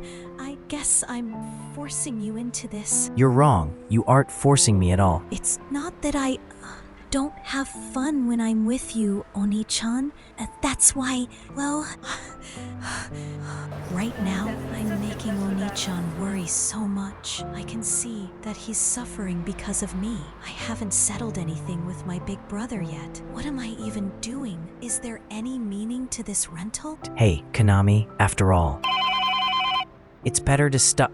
Sorry, Konami, the phone. Hey there, Makoto. Daigo? What is it? All of a sudden. Nah, you see, you know it's Obon, yeah? We had plans with some relatives who'd come to dinner, but they stood us up at the last minute, and now we've got steamy dishes all over the house. How's about this? Why don't you come for dinner? Daigo Oni-chan? Ha! Ain't that Konami-chan? Just great. Bring her along. Alrighty, I'll be waiting. Just a sec. Hey. Makoto and Konami arrive at Daigo's house, standing at the front door. Oh, Makoto, Kanami-chan. Great to have you over. Pop's coming in later, so it's just me and my mama to finish all this stuff. Ain't gonna make it. Yeah, it's way too much for just 2 people. Hi there. Make yourselves at home. Thank you for having us. Konami-chan, was it? Nice to meet ya. I'm Daigo's mom. Nice to meet you. We really needed the help. There's just too much stuff. It's summer too, so it's all gonna spoil. So fill yourselves up. Thank you very much. Everyone is seated at the table, enjoying the warm atmosphere of the home. Daigo's mother serves a plate to Makoto, who accepts it politely. Daigo eats happily while his mother watches with a smile. I know this feeling. Konami-chan, here, eat up. Konami. Here, eat up. The scene shifts to a warm memory of Konami's past, showing her happy family eating dinner together. Yay! Stew! It's hot, so be careful. Eating with my family, it was such a warm, cozy time. I wish I could go back to that time. Makoto notices Konami crying, and his expression turns to one of shock and concern. Konami, what's wrong? Kanami-chan, are you okay? Does it hurt somewhere? Makoto-kun, Daigo, could you guys leave us alone for a while? But it's okay. You know, I ain't been a mother all these years for nothing. Daigo told me a bit about you. I guess the memories came welling up. No, I'm fine. But then again, are you worried about something in particular? You looked pretty down the whole time today. It's not. Fufu. This mama here knows just by looking at you. If you speak up even just a bit, I can give you some advice. Just like Makoto Oni-chan and the others, she's looking at me with such kind eyes. Konami's eyes wide with emotion. Konami hesitates, her back turned slightly, gathering the courage to speak. To solve the situation quickly, but I'm doing my best. I know I have to do something, but no matter how much I try, how much I hurry, things aren't getting better at all. I see. Daigo's mother reaches out her hand towards Konami. Daigo's mother gently places her hand on Konami's head. You're a good kid, Konami-chan. You're trying to face your worries head on. That's an amazing thing, and it takes a lot of courage. Back at Daigo's house, Daigo's mother continues to comfort Konami, offering her wisdom and support in a quiet moment away from the boys. It's proof that you're putting your all into it. Tears stream down Konami's face as the kindness overwhelms her, her eyes glistening with emotion. But listen, Konami-chan, there's something I want you to know. When you try to change something, it might take a very long time. If you forget that, you might expect immediate results and then get discouraged quickly, and that can be very painful. Daigo's mother continues to offer her wisdom to Konami in the quiet warmth of the kitchen. Those feelings are what are really scary. That's why, never forget, you don't have to get flustered. Don't sweat every little thing. Just move forward step by step. Because you know, Konami-chan, no one wants to see you suffering. Back in the kitchen, the emotional conversation is interrupted as Makoto and Daigo, unable to stay away, return to check on Konami. Makoto peeks into the room, his face etched with worry, while Konami looks up, her eyes still glistening with tears. Ain't that right? Makoto-kun? I'm sorry, I was just worried. Are you okay now? Yeah, sorry for making you worry. Kanami-chan, The heavy atmosphere lifts as Daigo's mother offers Konami some final words of encouragement, shifting the mood to a lighter, more hopeful one. you've got an Oni-chan like Makoto-kun, so don't lose heart. Right! On the other hand, my Daigo ain't really the most reliable. Hey, Mama, I bet he'd be useless, with homework even. what you say? No, wait a sec now. Even I could teach elementary school stuff. No. Of course Makoto-kun or Mizuzu-chan would be better at that. Later, outside the house, the group says their goodbyes under the evening sky. Thanks for the dinner and for everything today. Make sure to come again with Makoto-kun. Sure! Makoto and Konami walk away into the night, waving back at Daigo and his mother one last time. Oni-chan, I'm really glad that I could visit Daigo's house today. I really feel like my heart is much lighter now. Makoto looks down at Konami, his eyes softening as he sees her genuine smile. Yeah, that's great. When I'm back home, I'll write all the things I thought and felt today in my journal, so I won't forget about them. That's all I can think of right now, but I'll start with the things I'm capable of and keep moving forward, step by step. They arrive back at Kanami's neighborhood, the familiar silhouette of the buildings standing against the night sky. Then, here we are. Back outside Konami's house, the evening date comes to a gentle close as Makoto and Konami stand by the gate. Konami-chan, thanks for today. I'll rent you again. Now I understand. Oni-chan, you are being considerate of my feelings. Thank you very much. The rental period is over. Sometime later, Konami visits a local library to look for books. The library is quiet, with patrons browsing the shelves in silence. Konami visits the local library to find a book for her report, seeking a quiet moment amidst her thoughts. Which one should I choose for my book report? All right, let's borrow this. Borrowing? I see. This is a kind of rental, too. Excuse me, I borrowed it because the cover said it would be interesting, but it was actually really boring. I'm sorry. You can look for other books that... Nah, I don't care anymore. He rented it, but it bored him. An image of Makoto smiling gently appears in Konami's mind. Oni-chan is renting me now, but I wonder what he thinks about me. I need to hurry. Konami hurries past the reception counter, clutching her book and bag. Konami arrives at the busy train station, the sounds of the city surrounding her as she looks for Makoto. The automated ticket gates stand ready for commuters at the station entrance. Oni-chan! Konami, thank you for coming. Let's go. Yeah! Makoto and Konami walk away together, hand in hand, Konami looking up at him with admiration. Don't sweat things. Now that I've calmed down, I can see it for the first time. I know that the time we spend together is just Oni-chan being kind to me, but even then, I'm happy. Konami and Makoto walk through a busy shopping mall, looking for a place to eat. The mall hallway is bustling with people going about their day. There are so many different stores. What do you want to eat, Konami? Konami pauses, her eyes widening as she realizes the shift in their dynamic. Sorry, I was late.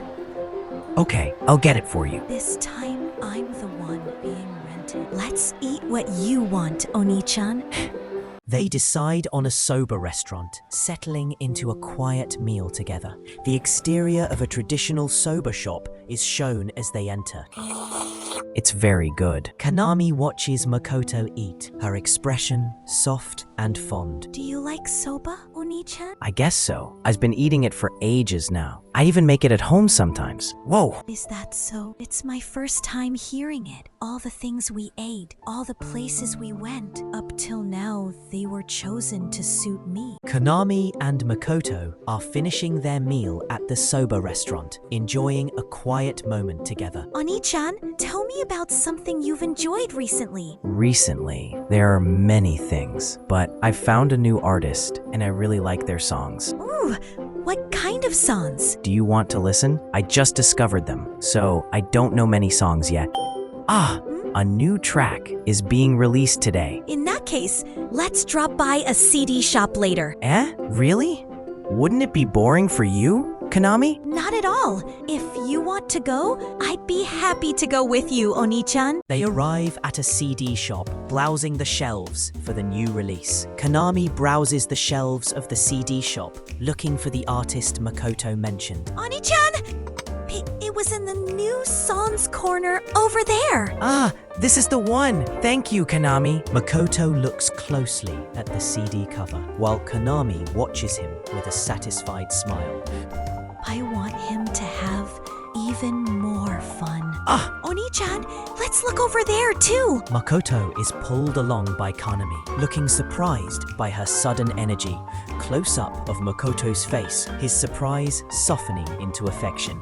Kanami points forward with a bright smile, her hair flowing as she leads the way. Yeah, let's go. Kanami and Makoto continue their date, moving from the music shop to explore other stores in the city. Kanami and Makoto browse a clothing store, with Kanami trying on a stylish hat while Makoto looks at shirts.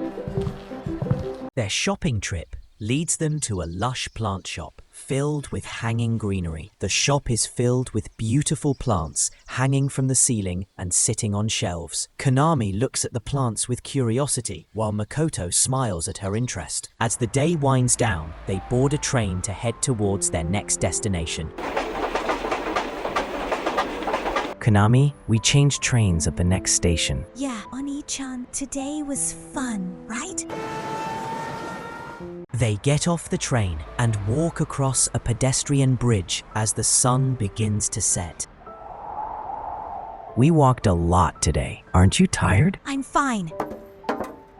Shh. You know, Oni-chan, I was really happy to be rented. It made me feel like someone needed me. That's why I was looking for ways for you to have fun. And while I was doing that, I enjoyed myself a lot too. So Konami pauses, preparing to say something important. even though I was the one being rented, in the end, I was the one having the most fun, like always. That's not true. Not true at all.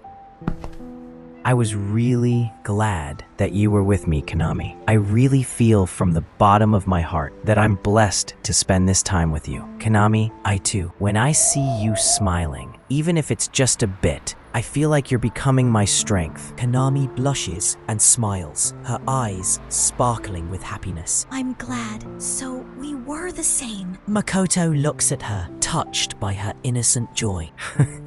Thank you for today. Yes.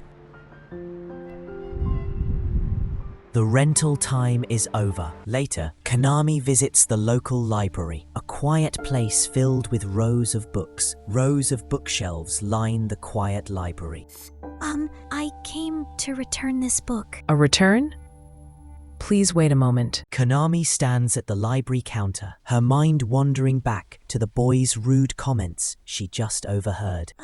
She's the same as that time. It was actually really boring. The librarian processes the returned book on her computer. I'm glad you liked it. The librarian hands Konami her library card back. Thank you for borrowing it. Sometime later, Konami is visiting Misuzu's house, where Misuzu is excitedly having her try on some clothes. Wow, you're so cute, Konami-chan! Really? Yeah, it's a bit large, but you'll grow into it in no time. I'm really glad you came, Kanami-chan. I was tidying up, and so many old clothes showed up, and it's such a waste to throw them all away. Don't hold back. Bring home as many as you want. Thank you very much. much, One-chan. Kanami looks at her reflection in the mirror, her expression becoming thoughtful. Kanami stares into the mirror, contemplating her appearance. Have I grown taller? Will a day come when these grown-up clothes suit me? Kanami-chan, sit right there. Meanwhile, inside Misuzu's house, the atmosphere is relaxed as Misuzu hosts Kanami. I'll get you something to drink. Thank you. Misuzu pours a drink into a glass at the kitchen counter. Kanami sits quietly, staring at Misuzu's back with a blank expression. I felt like something was out of place. It's because I'd never seen you in casual clothes. Well, I'm at home, so it's only natural. What are you saying? It's because Makoto-kun isn't here, isn't it? Misuzu freezes with a shocked expression while Kanami looks on in confusion. What? Wait, Mom! It's fine. It's fine. Misuzu, One-chan, could it be that you like... Ah! Oh no! I totally forgot. I need to bring some snacks too. I'll be right back. Wait, just a second. My, really? Mom, I told you not to come in here. Sure. I'll stay in my room and be quiet. Don't worry. Misuzu looks at Kanami with an apologetic and worried expression, but Kanami smiles back. Misuzu, One-chan, thank you for all these clothes. No, it's the other way around. There were so many clothes. It was almost like a mountain. You really like clothes, One-chan. Misuzu pauses, her expression becoming unreadable as she hesitates to explain the origin of the clothes. That's because Misuzu smiles wistfully, deciding to share her story. there are my little sister's clothes, too. Your little sister? Yeah, her name is Shiori. She's a bit of a problem child. Right now, she lives at the school's boarding house, and she barely comes home at all. Misuzu One-chan had a sister? I see. We argued a lot, me and Shiori. Misuzu One-chan? Misuzu recalls a painful memory from the past where her sister Shiori and their mother are having a heated argument. Shiori? Wait, your father is just thinking about what's best for you. With your current grades, when you eventually have to give up volleyball. Are you saying that too, Mom? It's always like this. Always the worst case scenario. You don't believe that I could become a pro at all. The flashback continues as Shiori's frustration boils over into a heated argument with her family. Why are you always trying to get in my way? Don't tell me how to live my life. Just because we're family. Hey! What are you saying? Misuzu. A tense silence fills the hallway as the words hang in the air. Mom and Dad are really worried about you. Shut up. It's got nothing to do with you, sis. Shiori, wait! The screen goes black for a moment, emphasizing the sudden violence of the next action. You're so depressing. Get a grip! The sisters struggle physically, their emotions spilling over into a fight. Stop it, you two.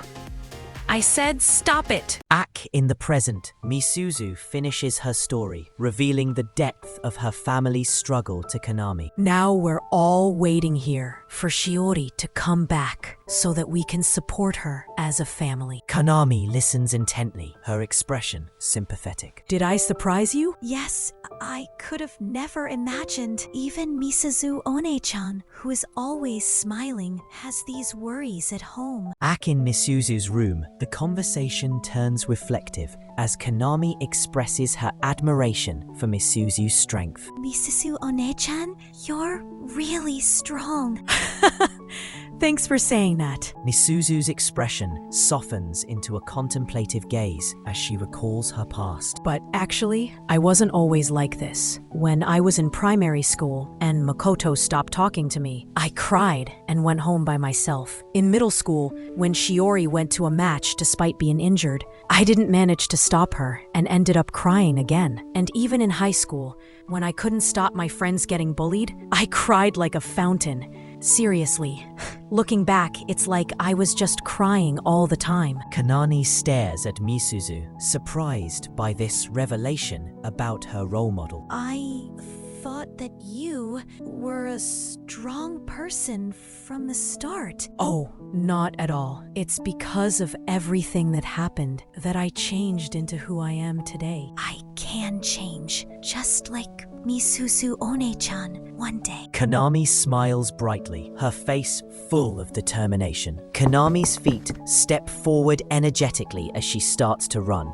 Kanami runs after Misuzu, eager to catch up to her. Misuzu One-chan, you are strong and kind. You're like a cool big sister that I can look up to. Inside Misuzu's room, the emotional conversation between Kanami and Misuzu reaches a touching turning point. Kanami, I want to become like you, a dependable big sister. Yeah, I'll do it for sure. Misuzu gazes at Kanami, her heart swelling with emotion as tears begin to form in her eyes. Misuzu One-chan? Kanami-chan, you know, I'm so happy. Thank you, Kanami-chan. You know, I never relied on Shiori, and I never asked about her issues. We just fought all the time. And when she left home, actually, I had no confidence left as a sister. However, if Kanami-chan is looking up to me, I can't keep crying. One-chan! I want to become someone that you and Shiori can rely on. Let's do our best together. Kanami smiles back, feeling the warmth of Misuzu's words. Yeah! An exterior view of the house stands peacefully under the sky, marking the end of their heart-to-heart. These clothes are big, but just like Misuzu One-chan, I'll become a sister that these clothes will fit. Sometime later, the summer festival is in full swing, with lanterns illuminating the night and crowds gathering to celebrate. Paper lanterns glow warmly against the dark sky, strung up for the festival. Makoto and Daigo stand amidst the crowd, waiting for the girls to arrive. The festival is packed with people moving between the stalls. Pretty crowded, ain't it? Yeah, Daigo scans the crowd, looking for their friends. Kanami-chan and Misuzu-chan are coming together? Right, I just got a message saying that they are. Hello, you two. Sorry for the wait.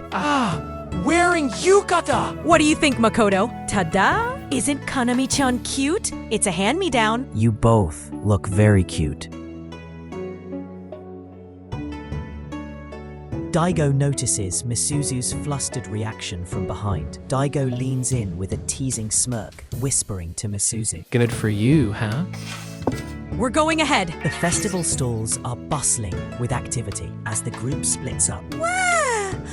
So many stalls! Oni-chan, is there anything you want to eat? Let's see, what about candied apples? Makoto and Kanami walk through the crowd, each holding a candied apple. They reunite with Daigo and Misuzu. Misuzu holds cotton candy, while Daigo has shaved ice. Misuzu shares a piece of her cotton candy with Kanami, smiling like a big sister. Daigo eats his shaved ice, sticking his tongue out, while Makoto watches with amusement. Makoto and Daigo play a shooting game at one of the stalls, focused on their targets. Makoto hands a small prize he won to Kanami, who looks delighted. Can I try balloon fishing? Sure, we'll be waiting here. Okay. Makoto watches Kanami with a gentle smile as she prepares to play. While Kanami is distracted with the game, the mood among the adults shifts to a more serious topic. Makoto's expression becomes serious, his gaze lingering. You've got dark circles round your eyes. Still researching that? Yeah.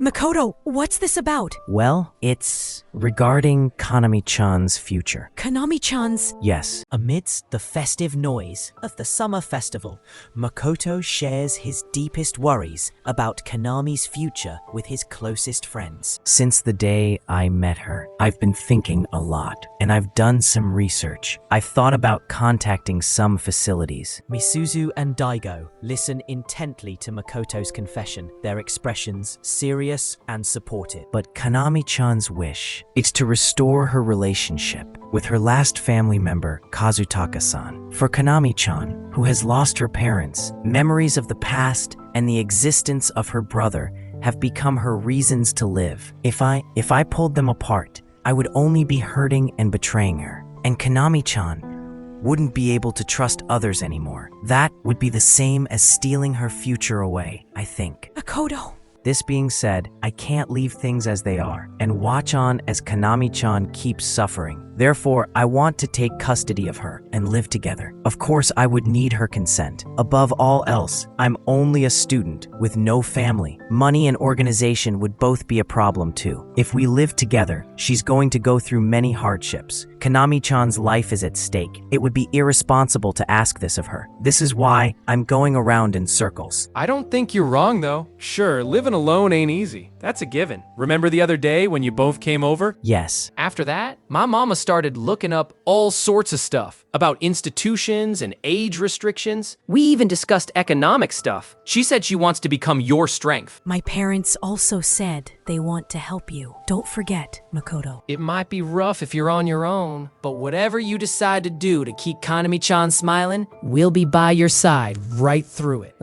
Thank you. With his resolve strengthened by his friends, Makoto prepares for the next step, but a familiar name catches Misuzu off guard. Now, I need to make up my resolve and speak with Kazutaka-san. Kazutaka, it couldn't be. Oni-chan! Welcome back. Did you have fun? Yes, I managed to get one. Misuzu looks at Konami with a complicated expression, pondering the name she just heard, while Daigo smiles. Isn't it about time? This way, this way. Is something about to start? Yeah, it's about time. You'll know soon enough. What is... The night sky erupts in color as the fireworks display begins, captivating everyone. Fireworks explode in the night sky, lighting up the darkness. Fireworks! Daigo and Misuzu watch the fireworks, their faces illuminated by the colorful light. Makoto stands beside Konami, both looking up at the fireworks with smiles on their faces. A close-up of Konami's eye reflecting the brilliant colors of the fireworks. Oni-chan, last summer I had nothing. There were no fun things, no happy things. I couldn't write a single line in my summer journal. Anami. But you know, this year, the pages are piling up. So many fun things and happy things, so many memories to cherish. With Daigo Oni-chan and Misuzu One-chan. Konami's shoulders tremble slightly as she is overcome with emotion. Thank you so much for staying with me. Konami smiles through her tears, holding her water balloon tightly. Oni-chan. I'm glad. Makoto gazes down at Konami with a brotherly affection as the fireworks continue. Makoto's expression becomes thoughtful as he cherishes the moment. A happy memory of Makoto and Daigo laughing together flashes through his mind. A memory of Misuzu and Konami smiling together in their yukatas appears. Later that night, the festivities end and the quiet of the residential streets returns. An exterior shot of a house under the night sky. People walk home under the glow of the festival lanterns, ending the night on a peaceful note. The night has gotten a bit chilly. Yeah, soon summer is going to end. Konami smiles sadly, realizing that their time together this summer is drawing to a close. Konami, can I rent you tomorrow as well? Yes, of course. Thank you. It's pretty late. Let's go back. Sometime later, Konami is in her room, diligently working on her summer journal. A close-up of a porch light or interior lamp illuminating the scene. The view outside the window shows trees swaying gently in the breeze. Konami sits at the table in her living room, focused on writing. It's done! Konami holds up her pencil, beaming with accomplishment. Konami flips through the pages of her journal, reviewing her work. I've written so many pages. Konami smiles down at her journal, feeling full of happy memories.